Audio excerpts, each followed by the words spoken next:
네, 오늘은 시장에 대한 이야기 해보도록 하겠습니다. 목요일 코너 차영주 YG경제연구소장 허재환 유진투자증권 상무 두 분과 함께하는 주식 영재반 시간입니다. 두 분 어서 오십시오. 네, 안녕하십니까. 오늘은 그래도 코스피가 한 2% 넘게 오르고 있어요. 뭐 기분 좋게 봐야 됩니까?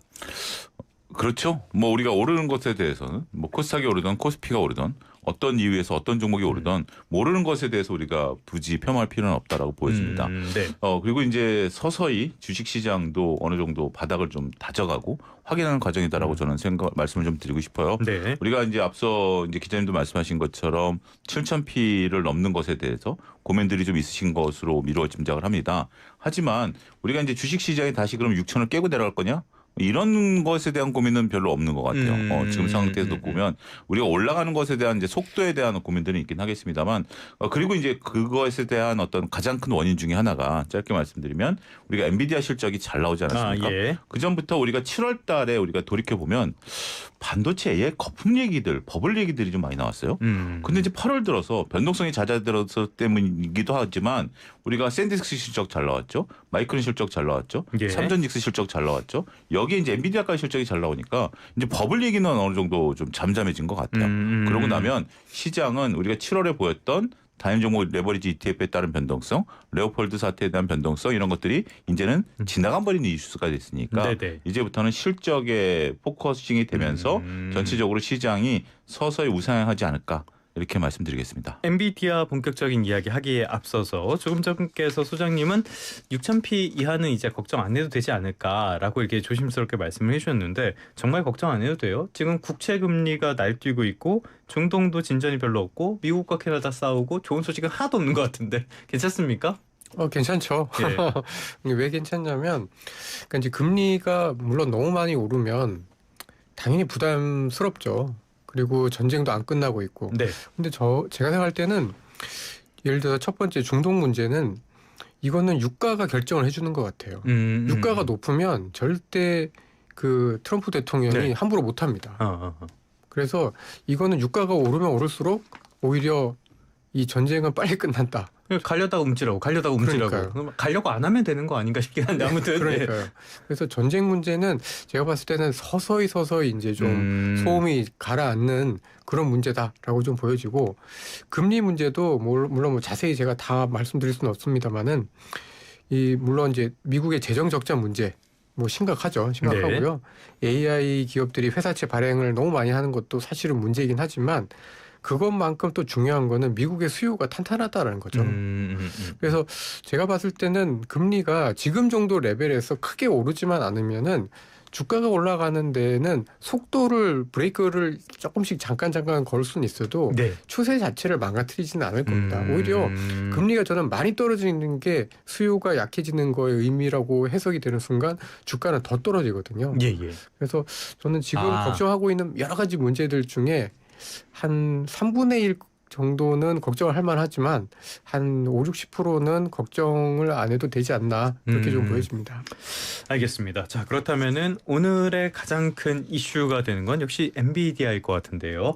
먼저 두 분의 한 줄 평부터 들어볼까요? 엔비디아 2분기 매출이 962억 2천만 달러. 이게 1년 전보다 100% 넘게 늘어난 수준이고요. EPS, 주당 순이익도 예상치보다 훨씬 더 좋았습니다. 한 줄 평 어떻게 보셨습니까? 잘 나왔다라고 하고 100점 만점 중에 90점 이상 받았다. 이렇게 좀 말씀드릴 수 있겠습니다. 후하시네요. 그럼 점수를 주신다면 상무님은 얼마 주시겠습니까? 뭐 90점 이상이고요. 네. 근데 이번에 좀 특이한 거는 보통 엔비디아 주가가 실적 발표하기 전에는 막 기대감으로 올랐다가 발표하면 맨날 떨어졌는데 오늘 같은 경우에는 그동안 계속 지금 7일째 떨어졌다가 어저께 반등하고 오늘 반등하고 이렇게 했는데 어쨌든 실적의 기대감이 별로 없으니까 이제 서프라이즈를 준 거죠. 그래서 역시 주식은 너무 기대를 많이 하면 실망이 크다. 이렇게 좀 보고 있습니다. 사실 어느 정도는 예상이 됐는데 7거래 연속 바닥 막 떨어지는 걸 보고 와 진짜 주식시장은 좀 일반적인 상식이랑은 다른 면이 분명히 있구나라는 생각도 들었는데요. 자, 이번에 보면은 세부적인 내용도 괜찮았고요. 특히 3분기 이후의 전망치에 대해서도 굉장히 우호적으로 발표를 했어요. 요거는 어떻게 봐야 됩니까? 더 좋을 것 같습니까? 그렇죠. 우리가 이제 클라우드 매출이 데이터 센터 매출이 전체적으로 실적을 이끌었었던 부분들도 있고요. 클라우드 서비스에 대한 매출도 늘어나는 거죠. 그리고 이제 앞으로의 전망도 긍정적으로 좀 보고 있고, 그다음에 이제 기자회견장에서 CFO가 얘기한 것들도 우리가 순환 출자라든지 예. 아니면 여러 가지 부분에 있어서 뭐 긍정적인 얘기들이 계속 나오는 거죠. 더군다나 이제 앞으로 이러한 매출에 대한 어떤 움직임들이 향후 몇 년간은 굳건하게 나타날 가 있다라고 좀 보고 있는 거죠. 이거는 지금 이제 엔비디아뿐만이 아니라 많은 기업들, 특히 이제 우리나라 하이닉스도 그렇고 삼성전자도 그렇고 많은 기업들이 이제 이 부분에 대해서는 견조하게 지금 현재 시장을 보고 있는 것 같아요. 네네. 그러니까 시장에 대한 분석가들, 그러니까 이제 우리가 여기서 구분해야 될 게 분석가들이 얘기하는 것에 대해서는 조금 혼란들이 있습니다만 실질적으로 물건을 파는 기업들 입장에서 보면 우리가 최소한 2, 3년 동안은 확고하게 물건을 팔 자신감이 있다. 그리고 그럴 가능성이 보인다. 그래서 가격도 올렸고 이런 것들이 유지될 가능성이 있다라고 얘기를 하고 있는 거죠. 그런 부분들이 나오면서 시장에 있어서 버블론을 잠재웠었다. 근데 100점 만점을 안 줬느냐라고 이제 의구심을 좀 나타내시는 분들이 있을 텐데요. 짧게 말씀드리면 일단은 운전 자본이 좀 늘었습니다. 그러니까 운전 자본이라고 하면 매출채권 회수율이 40일에서 60일로 늘어남으로써 우리가 물건을 납품하고 돈 받는데 60일이 걸리니까 그 비용은 이제 기업이 스스로 떠나야 되죠. 다 비용이죠, 이제 이거는. 운전 자본이라고 그러는데 이제 요거는 재무제표상에 반영이 안 되지만 따로 계산하는 건데 그게 좀 늘었고 그다음에 이제 매출 이익률이 75%에서 74%로 떨어질 가능성이 있다라고 살짝 언급을 좀 했어요. 이런 것들도 조금 약간의 부담으로 작용할 수도 있긴 하겠습니다만 대세는 아닌 것 같아요. 아니 뭐 100원짜리 팔아서 75원보다 74원보다 그렇죠. 대세는 아닌 것 같고 전체적으로 약간의 어떤 뭐 시장 그러니까 생각보다 그다음에 이제 뭐 재고가 좀 늘었다라든지 이런 것들이 미세한 부분들이 좀 있습니다만 전체적으로 봤을 때는 총평 괜찮다 이렇게 말씀드리겠습니다. 그런데 저는 약간 이게 좀 짜증스럽게 느껴지기도 하거든요. 젠슨왕 CEO가 이 AI 회의론에 대해서 막 반박을 하면서 자꾸 이렇게 좀 메시지가 세진다는 느낌도 살짝 들어요. AI 황금기 맞다. 메모리가 있었다면 100% 성장했을 텐데 지금 공급이 쉽지가 않아서 이렇게 성장을 빠르게 못한다. 이렇게 이야기를 하고 있거든요. 이런 것들이 AI 우려, 어떤 AI 거품론을 다 불식시키는 어떤 장치가 될 수 있는 겁니까? 근데 이게 이제 저는 쟁순왕 CEO가 얘기한 게 현실인 것 같아요. 그러니까 그만큼 이게 비즈니스가 확장이 되고 있는 건 맞는데 이게 물론 수요가 엄청나게 폭발적으로 느는 거에 비해서는 공급이 못 따라가는 거죠. 근데 말씀하신 대로 이제 공급이 못 따라가면 이게 가격이 올라갈 수밖에 없는데 가격이 올라가게 되면은 또 이게 역으로 또 수요에 부정적인 영향을 주거든요. 그러니까 이게 저는 젠슨왕 CEO가 얘기한 게 틀린 얘기나 뭐 과장이 아니라 현실적인 얘기다라는 생각이 좀 들고요. 그래서 내년도에 이제 그 엔비디아의 매출 증가율을 70%로 이제 제시를 했는데 이제 시장의 컨센서스는 40%니까 굉장히 좀 위에 있는 거고. 근데 지난 4분기 4개 분기 연속 매출 증가율이 지금 80% 평균 80%거든요. 이번에 100%였고. 근데 어쨌든 내년에 매출 증가율은 떨어지는 겁니다. 그러니까 그 얘기는 뭐냐면 아무리 수요가 좋긴 하고 업은 좋긴 하겠지만 공급이 못 따라가면서 이제 어느 정도의 뭐 경제 입장에서는 인플레 그다음에 이제 가격 입장에서 봤을 때는 비싸게 이제 GPU를 사는 사람들은 사야 되는 그런 부담이 있다라는 거죠. 그래서 저는 비즈니스는 좋다. 다만 이제 공급이 못 따라가기 때문에 이게 아주 안정적인 비즈니스가 되기보다는 약간 울퉁불퉁한 그런 형태가 좀 될 가능성을 젠슨황 CEO가 얘기한 게 아닌가 이렇게 해석하고 있습니다. 자, 그런데 공급이 못 따라간다고 말씀해 주셨는데 엔비디아가 공급을 이만큼 못 주고 있다는 거는 우리 메모리 반도체에도 그대로 적용되는 문제잖아요. 우리 삼성전자나 SK하이닉스 이쪽도 공급을 못 대고 있는 그런 정황들이 보이는데요. 그런데 막상 주가는 가지도 못하고 뭐 좀 이렇게 지지부진한 것 같아요. 오늘도 좀 가려다가 보니까 지금은 삼성전자가 2.6% 정도, SK하이닉스가 4.5% 정도 막 힘있게 치고 가는 그런 느낌도 아니거든요. 이건 어떻게 봐야 됩니까? 저는 이제 수급이 좀 꼬여 있다라고 좀 말씀드릴 수 있겠는데 이게 자꾸 수급 얘기를 말씀드릴 수밖에 없는 게 우리가 이제 그 동안에 우리가 단기간에 좀 급등했던 부분들이 속도가 좀 빨랐고요. 그다음에 7월 달에는 뭐 단위 종목 레버리지 뭐 이런 것들에 따른 휴유증, 요게 이제 잠잠해진 거죠. 그러면서 어떻게 보면 5까지만 변동성 많이 줄었어요. 그래서 23만 원대 삼성전자가 버팀목이 되고 25만 원대 이제 삼성전자 개인의 수급이 들어오면서 이런 것들이 좀 버팀목이 되는 거죠. 여기에 또 하나의 돌발 변수가 하나 생겼습니다. 예. 양쯔 메모리가 이제 양쯔 반도체가 이제 상장을 중국, 하는 거죠. 네. 우리가 창신 메모리가 상장했을 때만 하더라도 한 일주일 동안 외국인 수급이 안 들어왔어요. 그리고 이제 여기서 이제 그 양쯔 반도체가 또 IPO를 하게 되니까 자금이 글로 간다. 그런 네. 거죠. 이게 어떤 얘기냐면 그들이 기술력이 우리보다 낫냐 안 낫냐라는 문제가 아니라 제가 1조 원 정도로 운영하는 글로벌 펀드 매니저라면 중국과 우리는 신흥국으로 묶여 있잖아요. 그중에 내가 네. 3천억 정도를 반도체 포트폴리오 쌓는다. 그러면 삼전닉스 TSMC를 쌓았다가 이제 걔네들을 끼워 넣어야 되죠. 아니 그럼 바이오 팔아서 넣어도 되는 거 아니야? 그건 아닙니다. 걔네들은 포트폴리오를 딱 구성해 놨기 때문에 섹터별로 예. 섹터 안에서 이제 순환매가 돈다라는 개념이 있기 때문에 그런 관점에서 수급이 좀 꼬여 있고 그다음에 지금 시장은 외국인들이 주도를 하고 있는 시장이거든요. 예. 그게 이제 6월 이후로는 개인들이 이제 소위 이제 물려 있는 이런 부분들이 좀 있고 고객 위탁금 100주에서 왔다 갔다 합니다. 그런 상태에서 외국인들이 주도권을 넘어갔는데 외국인들이 앞서 상무님도 잠깐 언급하셨습니다만 중동 문제도 잠깐 우리가 신경을 안 쓸 수가 없는 거죠. 이걸 네네네. 저는 이제 거기서 끌어오는 건데 중동 문제가 불확실한 상태. 그다음에 이제 트럼프 대통령이 중간 선거가 얼마 안 남은 상태에서 과연 외국인들이 지금 적극적으로 플레이를 펼칠 수 있겠는가? 조금 이제 조심스러운 거죠. 뭐 이런 것들이 지금 나타나면서 네네. 개인분들은 어떻게 보면 조금 단기적인 성향들이 좀 강한 것 같고 중기적인 자금들이 들어와야 되는데 그런 것들이 안 들어오다 보니까 예. 시장이 뻗지는 못하는 것 같아요. 근데 그렇다 하더라도 서서히 저점이 높아지죠. 23만 원, 24만 5천 원, 이제 25만 원을 깰 가능성도 쉽지 않죠. 26만 원, 27만 원 이렇게 올라가기 때문에 이제는 속도가의 문제이지 시장이 못 간다라는 것에 대해서 너무 조급해할 필요는 없지 않겠는가. 그렇게 말씀드리겠습니다. 알겠습니다. 근데 이거를 바라보는 시선도 좀 있는 것 같아요. 엔비디아 실적 좋았어. 그러면은 메모리 반도체 공급이 부족한 것도 맞아. 그런데 이 진짜 공급이 부족한 거냐 아니면은 지금 공급을 제대로 안 하고 있는 거냐 아니 이게 정말 계속 갈 수 있는 호재냐 아니면 예전처럼 또 배추장사 하듯이 확 꺾일 수도 있는 것이냐. 엔비디아 실적이 잘 나왔음에도 계속 이런 의구심은 있단 말이죠.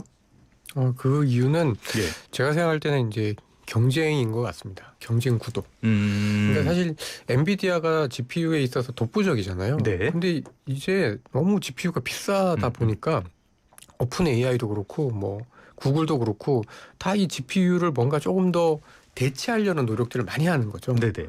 마찬가지로 저희 그 메모리 반도체도 마찬가지고요. 그러니까 꼭 삼성전자 하이닉스가 제일 잘 만들지만 네. 뭐 중국 업체 뭐 퀄리티가 떨어지면 어때? 가격이 10분의 1도 안 되는데 문제 이런 거죠. 용량만 채울 수 있으면. 네. 네. 왜냐하면 급한 것들 아주 고사양의 뭐 어떤 컴퓨팅 작업만 아니면은 그걸로도 충분히 가능하니까요.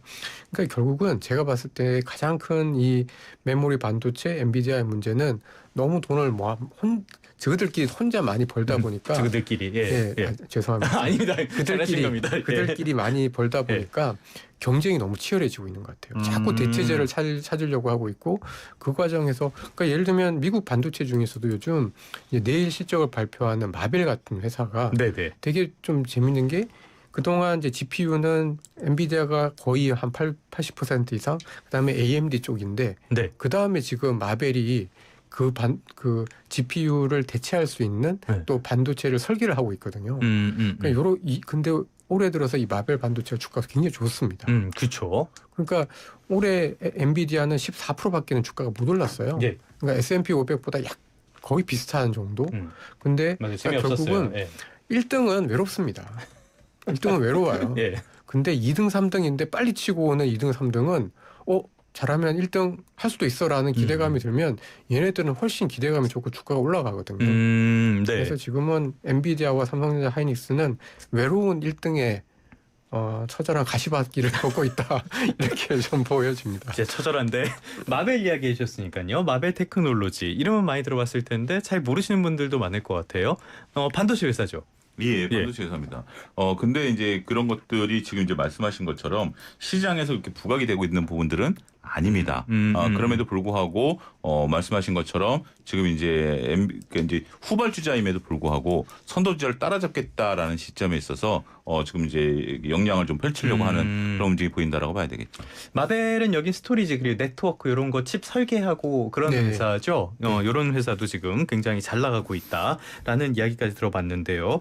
뭐 다른 회사들도 반도체 관련된 회사들 조금씩 힘이 더 엇갈리는 것 같고 아무튼 젠스왕이 땡큐 삼성이라고 외쳤던 AI 칩 그록3 이쪽의 첫 고객사로 네비우스를 확보했다라고 해요. 삼성전자가 4나노 공정을 통해서 생산하고 있는데 요거는 주가에는 어떻게 반영될까요? 근데 이제 우리가 첨단 기술과 관련된 부분들을 좀 놓고 보면 뭐 글쎄요. 지금 이제 기존의 제품들도 공급이 좀 부족돼 있는 상태인데 첨단 제품에 대한 것들은 앞으로 이제 기술 발전 속도가 빨라지는 부분들이 있긴 하겠습니다만 그러면서 이제 우리가 전공정이라든지 이런 쪽들도 그 부분들이 움직이는 부분들이 있긴 있습니다. 하지만 이제 이런 것들이 아직은 좀 우리가 시장에서 장악력을 갖기에는 조금 시간적인 부분들을 네. 염두에 둬야 된다라고 봐야 될 것 같아요. 그렇고 현재 단계에 있어서의 범용 반도체 이런 것들의 원활한 수급에 대한 개선 부분들 이런 것들을 좀 더 신경 써야 되지 않을까 싶네요. 알겠습니다. 끝으로 1부 마지막 요 이야기 짚어보고 가도록 하겠습니다. 제가 앞서서 상무님께 안 좋은 소식들이 이렇게 많다라고 말씀을 드렸는데 또 하나 7월 PC가 나왔잖아요. 네. 개인 소비 지출. 그런데 1년 전보다 3.7%가 올랐어요. 그러면은 연준 입장에서는 되게 부담되는 수치인데 이거 금리 올려야 되는 거 아닙니까?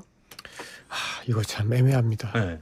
왜냐하면 전월 대비로 0.2%, 전년 대비로는 3.7% 올랐잖아요. 네. 그러니까 연준의 물가 목표치인 2%를 지금 계속 한참 넘어서는 한참 거죠. 넘고 네. 있으니까 금리를 안 올릴 수는 없는데 또 이 전월 대비 0.2%, 그러니까 전월 대비로 0.2%면 이게 1년 정도가 딱 되면 한 2%대거든요. 아, 그러면 이 전월만 봤을 때는 안정적인 거네요. 그렇죠. 네. 그러니까 이거를 이게 인플레가 조금 둔화가 되고 있기는 한데 이게 충분히 이제 연준에서 안심할 정도로 둔화가 되고 있지는 않다 이렇게 좀 봐야 될 것 같습니다. 그러니까 지금 연준에서도 3명은 반대하고 뭐 7명은 뭐 그냥 동결하자고 네네. 하고 그러니까 그 연준 내에서도 지금 의견이 완전 그 갈려 있는 상황이고 예. 이게 이제 지금 거의 전혀 접점을 못 찾는 그런 상황이다 보니까 그냥 한마디로 애매합니다. 애매한데 금융시장은 애매한 걸 제일 싫어하죠. 그렇죠, 그렇죠. 그러니까 자꾸 금리에 대해서 금리도 높은데 금리의 방향성이 애매하니까 그냥 뭔가 불안한 거죠. 그래서 사실 이거는 썩 좋은 뉴스는 아닌 거는 맞다.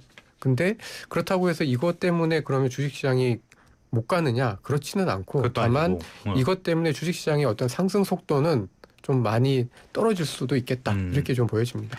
일단 시장에서는 연말까지 금리를 한 번 정도 높일 가능성을 일단 절반 정도는 아직까지 반영을 하고 있는데요. 마지막으로 우리 시장 이야기. 오늘 금통이잖아요. 좀 네. 있으면 결론이 나올 텐데요. 우리는 어떻게 나올까요? 금리 한번 더 높일 것 같으세요? 아니요, 이번에는 뭐 아직까지는 네. 이제 9월 달에 FOMC가 열리지 않습니까? 그때까지 눈치를 좀 볼 것 같아요. 더군다나 지금 이제 금리가 미국 부채 같은 경우 금리가 급속도로 올랐는데 우리는 여기서 또 금리 올리게 된다라면 또 뭐 가계 부채라든지 여러 가지 이제 변동성 요소들도 있잖아요. 또 환율도 다행히 또 네. 안정세를 좀 찾고 있는 상태이고 1,300원대로 내려오는 상황이기 때문에 현재 우리 금통위는 이번에는 그냥 패스할 가능성이 높고요. 9월 달에 미국의 FOMC 결정을 보고 네. 그런 내용들을 결정하지 않을까 말씀드리겠습니다. 요거는 그냥 재미로 뭐 맞추는 게 뭐 사람 마음을 어떻게 알겠습니까만 동결 말씀해 주셨고 상무님은 저도 동결 쪽인데요. 예. 이게 연속 인상은 부담스럽습니다. 인상 나오면 좋아하려고 그랬는데 예. 아쉽습니다. 그 2000년대 이후에 연속 인상은 거의 3번밖에 없었고요. 네네. 진짜 그 뭐 코로나 때 그다음에 이제 2007년, 2008년 때 완전 그 경기가 좀 과열이었을 때 빼고는 별로 없었습니다. 그러니까 확률적으로는 좀 낮은 거고요. 그리고 앞서 말씀 주신 대로 제일 큰 건 환율이죠. 환율이 지금 뭐 한 2달 사이에 많이 안정됐죠. 한 175원 정도 원달러 환율이 떨어졌기 때문에 좀 급하게 금리를 올려야 되는 필요성은 좀 떨어졌다. 그래서 저도 동결 쪽인데 사실 시장 입장에서 봤을 때는 그냥 미리 매를 맞고 한참 쉬었으면 좋겠어요. 아, 그냥 그냥 오르는 게 금리 더 마음 한번 편하다. 올리고 그냥 예. 내년까지 그냥 동결로 가버리는 게 조금 더 마음 편하지 않을까 그렇게 좀 생각하고 또 있습니다. 언제 오를지 모르는 그런 불안감보다는 한 20분 정도 뒤면은 결과를 알 수 있을 테니까요. 지켜보도록 하겠습니다. 현재 코스피는 2.1% 정도 오르면서 7,000선 넘을랑말랑 계속 6,900선에서 머물러 있습니다. 잠시 뒤에 2부에서 왜 이렇게 7,000 넘기가 어려운지 이야기를 나눠보도록 하겠습니다.